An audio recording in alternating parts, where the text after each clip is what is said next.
আসসালামু আলাইকুম প্রিয় শিক্ষার্থী, আশা করছি ভালো আছো। অনলাইন পাঠদানে আজকে তোমাদের সাথে 13 অধ্যায় নিয়ে আলোচনা করব। টেকসই উন্নয়ন অভিষ্ট অর্থাৎ SDG। তো বিশ্ব শান্তি রক্ষা এবং নিরাপত্তা নিশ্চিত করার লক্ষ্যে 1945 সালে প্রতিষ্ঠিত হয় বিশ্বের সর্ববৃহৎ আন্তর্জাতিক সংস্থা জাতিসংঘ। তো বিশ্বের শান্তি প্রতিষ্ঠা করাই সংস্থাটির মূল উদ্দেশ্য, কিন্তু দীর্ঘস্থায়ী উন্নয়ন ছাড়া শান্তি প্রতিষ্ঠা সম্ভব নয়।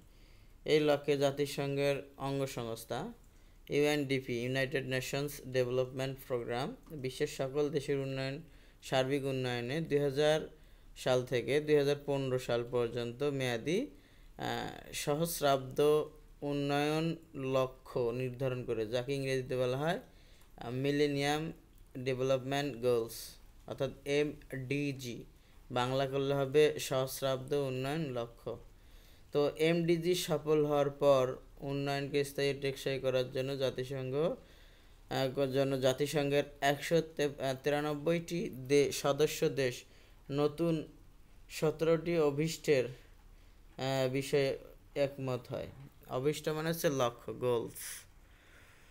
তো এটাই টেকসই উন্নয়ন অভিষ্ট, যাকে ইংরেজিতে বলা হয় সাস্টেইনেবল ডেভেলপমেন্ট গোলস SDG। তো এখানে টেকসই মানে হলো সাস্টেইনেবল, আর উন্নয়ন হচ্ছে ডেভেলপমেন্ট, গোলস হচ্ছে জি। তাহলে এখানে আসলো SDG। তাহলে এটার কয়টা লক্ষ্য বা গোলস আছে? 17টি। হ্যাঁ, এখন আমরা দেখব SDG আর MDGর মধ্যে পার্থক্য। এগুলো তোমরা ষষ্ঠ শ্রেণীর বইতে পাবে। তো এখানে আমাদের যেটা নিয়ে আলোচনা করব সেটা হচ্ছে অভিষ্টের যে মানে টেকসই উন্নয়ন যে লক্ষ্য, গোলস, অভিষ্টের যে ক্ষেত্রগুলো, উল্লেখযোগ্য ক্ষেত্রগুলো, সেগুলো সম্বন্ধে জানব। তো সহস্রাব্দ উন্নয়ন লক্ষ্য ও টেকসই উন্নয়ন অভিষ্ট বা লক্ষ্য জাতিসংঘ বিশ্বের নিরাপত্তা, আর্থিক উন্নয়ন, সামাজিক অগ্রগতি ও সহযোগিতার পরিবেশ সৃষ্টিতে কাজ করে। এরই ধারাবাহিকতায় জাতিসংঘ বিশ্বের সার্বিক ও সর্বজনীন উন্নয়নের লক্ষ্যে 2000 সালে সহস্রাব্দ উন্নয়ন লক্ষ্য ঘোষণা করে। মনে রাখতে হবে, সহস্রাব্দ হচ্ছে 2000 সাল থেকে, যেটাকে বলা হয় মিলেনিয়াম ডেভেলপমেন্ট গোল MDG। এর 8টি লক্ষ্য সম্পর্কে আমরা পূর্বের শ্রেণীতে জেনেছি। তো 2015 সালে MDG অর্জনের মেয়াদ শেষ হয়, মানে মূলত MDGর মেয়াদ শেষ হয় 2015 সালে। বাংলাদেশ MDGর বেশিরভাগ ক্ষেত্রে সাফল্য লাভ করেছে। এই অবস্থায় বিশ্বব্যাপী উন্নয়নের ধারা বজায় রাখার জন্য 2015 সালের 25শে সেপ্টেম্বর জাতিসংঘ টেকসই উন্নয়ন অভিষ্ট ঘোষণা করে, মানে লক্ষ্য ঘোষণা করে। তো ইংরেজি থেকে বলা হয় সাস্টেইনেবল ডেভেলপমেন্ট গোলস। কথাগুলো বারবার আসছে। দেখো, এটা কয়টা লক্ষ্য? 17টা। তা SDGর মাধ্যমে পৃথিবীর উন্নয়ন এবং সহযোগিতার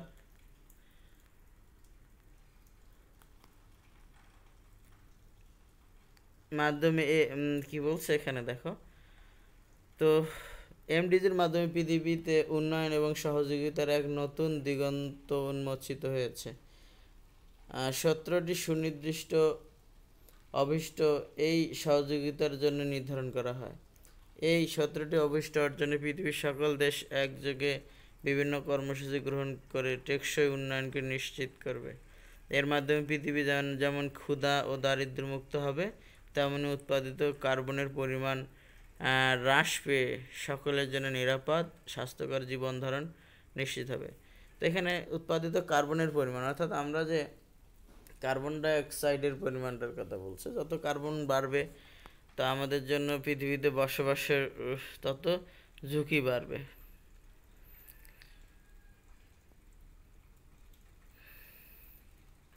নারী পুরুষ কাঁধে কাঁধ মিলিয়ে সকল কর্মকাণ্ডে অংশগ্রহণ করবে, নিশ্চিত হবে নারী পুরুষের সম অধিকার। এভাবে সকলে অংশগ্রহণে যে উন্নয়ন হবে তা হবে টেকসই উন্নয়ন, আর এই টেকসই উন্নয়নের মাধ্যমে সর্বাধিক মানব কল্যাণ নিশ্চিত হবে। উল্লেখ্য, গৃহীত SDG MDGরই সম্প্রসারিত বা সমগ্র বিশ্বের উন্নয়নের স্বার্থে প্রণীত। তাহলে আমরা দেখলাম যে যে এসডিজি এমডিজিরই সম্প্রসারিত রূপ, যা সমগ্র বিশ্বের উন্নয়নের স্বার্থে প্রণীত। এসডিজির পরিধি এমডিজির তুলনায় বেশি সুনির্দিষ্ট এবং এমডিজির সীমাবদ্ধতা অতিক্রম করা হচ্ছে এর লক্ষ্য। তার মানে এমডিজির যে সীমাবদ্ধতা ছিল সেগুলোকে ডিঙ্গিয়ে একটা ভালো অবস্থানে, সুনির্দিষ্ট অবস্থানে যাওয়া হয়েছে এর লক্ষ্য। তো এমডিজি প্রণীত হয়েছিল ক্ষুধা ও দারিদ্র্য দূরীকরণের উদ্দেশ্যে, আর এসডিজির উদ্দেশ্য হলো এগুলো নির্মূল করা। একটা হচ্ছে দূরীকরণ আর একটা নির্মূল। তো এমডিজি প্রণীত হয়েছিল অনুন্নত উন্নয়নশীল দেশের জন্য, অন্যদিকে এসডিজি হলো সার্বজনীন, মানে বিশ্বের সব দেশের জন্য।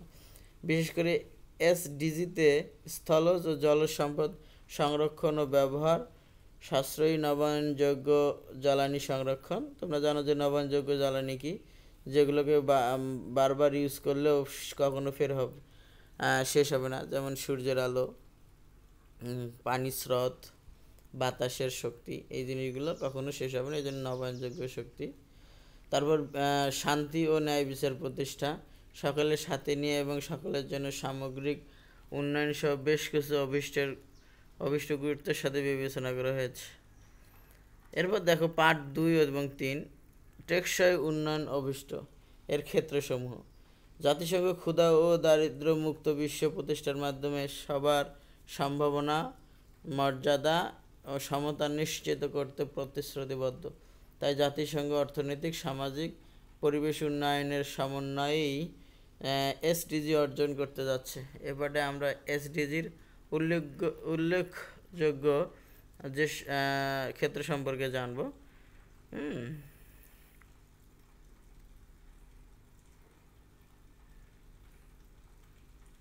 এখানে বলছে দারিদ্র বিলোপ। পৃথিবীর বিভিন্ন দেশে এখনও কোটি কোটি মানুষ দারিদ্র সীমার নিচে বাস করে। তারা বেঁচে থাকার মৌলিক অধিকার থেকে বঞ্চিত। তোমরা এটা জানো যে বিশ্বে অনেক লোক এখনও দারিদ্র সীমা, মানে না খেয়ে মানবতার জীবনযাপন করে। তো এজন্য প্রয়োজন সব ধরনের দারিদ্র অবসান করে টেকসই উন্নয়ন নিশ্চিত করা। তার মানে দারিদ্র কী করা, একদম বিলোপ করা হচ্ছে, এর একটা লক্ষ্য। এখানে তোমরা একটা পাই চার্ট দেখতে পারতেছ, এখানে 17টা বলে দেওয়া আছে যে কিভাবে কি। তো এখানে যেহেতু একটু ঝাপসা দেখা যাচ্ছে, তো তোমরা বইয়ের মধ্যে দেখতে পারবে। হ্যাঁ, তারপর ক্ষুধা মুক্তি। পেটে ক্ষুধা নিয়ে কোনো কাজ করা যায় না, তাই আমাদের ক্ষুধামুক্ত বিশ্ব গড়ে তুলতে হবে। এজন্য পৃথিবীর সকল মানুষের জন্য নিরাপদ, পুষ্টিকর ও পছন্দমাফিক ও প্রয়োজনীয় খাবার পর্যাপ্ত পরিমাণে থাকা প্রয়োজন। তাই টেকসই কৃষি ব্যবস্থার মাধ্যমে খাদ্য নিরাপত্তা নিশ্চিত করতে হবে। সুস্বাস্থ্য ও কল্যাণ। দেখো, এটা একটা সুস্বাস্থ্য অর্থাৎ জনস্বাস্থ্য এবং যে বিষয়গুলো আসে, সুস্থভাবে বেঁচে থাকার জন্য স্বাস্থ্য সমস্ত জীবনযাপন ব্যবস্থা নিশ্চিত করতে হবে। এই জন্য সব বয়সী সকল মানুষের কল্যাণে প্রয়োজনীয় স্বাস্থ্যসেবা গড়ে তুলতে হবে। গুণগত শিক্ষা। শিক্ষার মাধ্যমে জ্ঞান, দক্ষতা, দৃষ্টিভঙ্গি গড়ে ওঠে। শিক্ষার মাধ্যমে মানুষ যে কোনো পরিবেশে খাপ খাওয়ানোর কৌশল অর্জন করে। এ কারণে সকলের জন্য অন্তর্ভুক্তিমূলক এবং সমতাভিত্তিক গুণগত শিক্ষা নিশ্চিতকরণ এবং বিশ্বব্যাপী শিক্ষা লাভের সুযোগ সৃষ্টি করতে হবে। জেন্ডার সমতা অর্থাৎ নারী পুরুষ বৈষম্য, যেটাকে জেন্ডার বৈষম্য বলা হয়, বর্তমানে সর্বত্র বিরাজ করছে। আর্থসামাজিক উন্নয়নের গতিকে বাধাগ্রস্ত করছে। তাই প্রতিটি ক্ষেত্রে নারী পুরুষের সমতা রক্ষা করা প্রয়োজন। এজন্য সামাজিক দৃষ্টিভঙ্গি পরিবর্তন করে জেন্ডার সমতা অর্জন এবং সকল নারীর ক্ষমতায় নিশ্চিত করা। তার মানে এটা হচ্ছে জেন্ডার সমতা। নারী পুরুষের বৈষম্যটাকে রোধ করতে হবে। নিরাপদ পানি ও পয় নিষ্কাশন। সুস্বাস্থ্যের জন্য বিশুদ্ধ পানি এবং পয় নিষ্কাশন ব্যবস্থা খুবই জরুরি, কারণ এগুলো সঠিক ব্যবস্থাপনার অভাবে নানা সংক্রামক আর রোগব্যাধি আমাদের মৃত্যুর দিকে ঠেলে দেয়। এজন্য প্রকৃতি থেকে প্রাপ্ত পানি সংরক্ষণ, শোধন, পুনর্ব্যবহার এবং দেশীয় পদ্ধতি পয় নিষ্কাশন ব্যবস্থা ও স্বাস্থ্যগত অভ্যাস গড়ে তোলার মাধ্যমে টেকসই উন্নয়ন নিশ্চিত করতে হবে। তার মানে পানি নিরাপদ পানি এবং পয় নিষ্কাশন করার। এইটা পয় নিষ্কাশন হতো আমরা যে টয়লেট সংক্রান্ত যে বিষয়গুলো সেটাকে বলা হয় যে পয় নিষ্কাশন। তারপর 7 নম্বর সাশ্রয়ী এবং দূষণমুক্ত জ্বালানি। তো সাশ্রয়ী নবায়নযোগ্য জ্বালানিকে প্রাধান্য দিয়ে দূষণমুক্ত জ্বালানির ব্যবহার নিশ্চিত করে টেকসই উন্নয়ন সম্ভব। যেমন গোবর, কচুরিপানা, গৃহস্থালির জলীয়জাত আবর্জনা এবং সৌর শক্তির ব্যবহার করে সাশ্রয়ী নবায়নযোগ্য জ্বালানি তৈরি করা সম্ভব। এটা করলে কি হবে, আমাদের দূষণমুক্ত জ্বালানির ব্যবহার কমে যাবে। শোভন কাজ ও অর্থনৈতিক প্রবৃদ্ধি। অর্থনৈতিক প্রবৃদ্ধি নিশ্চিত করতে যোগ্যতা অনুযায়ী সকলের জন্য কাজের সুযোগ সৃষ্টি করতে হবে। শোভন কর্ম পরিবেশ নিশ্চিত হলে অর্থনৈতিক প্রবৃদ্ধি অর্জন এবং টেকসই উন্নয়ন সম্ভব। এরপর দেখো 9 নম্বর বলছে শিল্প উদ্ভাবন এবং অবকাঠামো। দেশীয় কাঁচামালের ভিত্তিতে নতুন নতুন শিল্প স্থাপন, চাহিদা ভিত্তিক প্রযুক্তি উদ্ভাবনে উৎসাহিতকরণ এবং অভিঘাত সহনশীল অবকাঠামো নির্মাণ করে উন্নয়নকে টেকসই করা এসডিজির অন্যতম একটি লক্ষ্য। অসমতা হ্রাস।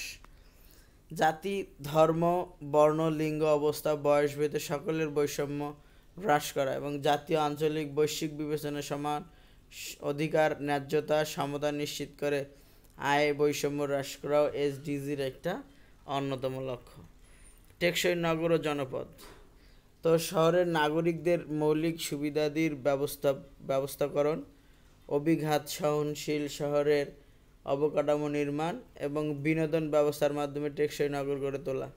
শহরে বসবাসরত জনগণের জীবনযাত্রার মান উন্নয়নের লক্ষ্যে বিভিন্ন নাগরিক সুবিধা দেওয়া। অর্থাৎ আমরা যে জনপদে, যে নগরে বাস করি, শহরে বাস করি, সেই শহর তো শুধু থাকা খাওয়ার ব্যবস্থা আছে, ইনকাম করার ব্যবস্থা আছে, কিন্তু টেকসই কোনো কি বিনোদন, খেলার মাঠ, এই অবস্থানগুলো নাই। যাই হোক, এই ব্যাপারগুলো নিয়েও তারা ভাবে। 12 পরিমিত ভোগ এবং উৎপাদন। অর্থাৎ ভবিষ্যৎ প্রজন্মের জন্য যে সম্পদ আমাদের রেখে যাওয়ার কথা সেটা আমরা অপচয় করছি। প্রচুর কোটি কোটি ডলারের সম্পদ আমরা প্রতিনিয়ত বিশ্ববাসী নষ্ট করছি, কারণ যে সম্পদটা আমরা ভবিষ্যৎ প্রজন্মের জন্য রেখে যেতাম। তাই উৎপাদন এবং ভোগের মধ্যে ভারসাম্য আনতে পারলে, আমাদের ভবিষ্যৎ প্রজন্ম আনতে না পারলে, যদি আমরা এই যে যা উৎপাদন করি আর যা ভোগ করি, এটার মধ্যে যদি ভারসাম্য না করি, নেগোসিয়েশন না করি, তাহলে কি হবে, আমাদের ভবিষ্যৎ প্রজন্ম হুমকির মুখে পড়বে। এজন্য বিদ্যুৎ, পানি, জ্বালানি এবং সব ধরনের ভোগ্যপণ্যের ব্যবহারে সাশ্রয়ী হলে উৎপাদন ও ভোগের মধ্যে একটা ভারসাম্য রক্ষা পাবে, ব্যালেন্স। তারপর জলবায়ু কার্যক্রম। অতিরিক্ত তাপমাত্রা, খরা, অতিবৃষ্টি, অনাবৃষ্টি, খরা মানে অনাবৃষ্টি, এটা জানো, বন্যাসহ বিভিন্ন প্রাকৃতিক দুর্যোগ প্রধানত জলবায়ু পরিবর্তনের জন্য ঘটে। এটা তোমরা জানো যে জলবায়ু পরিবর্তনের কারণে এই বিষয়গুলো হয়ে থাকে। তাই অবিলম্বে জলবায়ু পরিবর্তনের বিরূপ প্রভাব মোকাবেলা করতে হবে। বিভিন্ন দুর্যোগ মোকাবেলায় দুর্যোগকালীন এবং দুর্যোগ পরবর্তী করণীয় সম্পর্কে সবাইকে সচেতন করতে হবে। জলজ জীবন। পৃথিবীতে অনেক সাগর মহাসাগর রয়েছে। এসব সাগর মহাসাগরে সামুদ্রিক প্রাণী, তেল, গ্যাস সহ বহু খনিজ সম্পদ রয়েছে। তো খনিজ সম্পদ উত্তোলন করতে গিয়ে যাতে প্রাণীর সম্পদের ক্ষতি না হয় সেদিকে সচেতন থেকে জীব বৈচিত্র্য সংরক্ষণ করতে হবে। অর্থাৎ জীবের যে ভিন্নতা, এটাকে জীব বৈচিত্র্য বলে। মানে সাগরে বিভিন্ন ধরনের যে জীব থাকে সেটাকে জীব বৈচিত্র্য বলে। বৈচিত্র্য মানে হলো ভিন্ন ধরন। তো সঠিকভাবে এগুলোর ব্যবহার ও সংরক্ষণ করে আমরা নানাভাবে উন্নয়নমূলক কাজ করতে পারি। স্থলজ জীবন। তো আমাদের পৃথিবীতে রয়েছে সমতল ভূমি, পাহাড়, বন, নদী, নালা ও এছাড়াও আছে নানা ধরনের প্রাণী। তো এগুলোর পারস্পরিক নির্ভরশীলতা প্রাণী জগতের ভারসাম্য রক্ষা করে।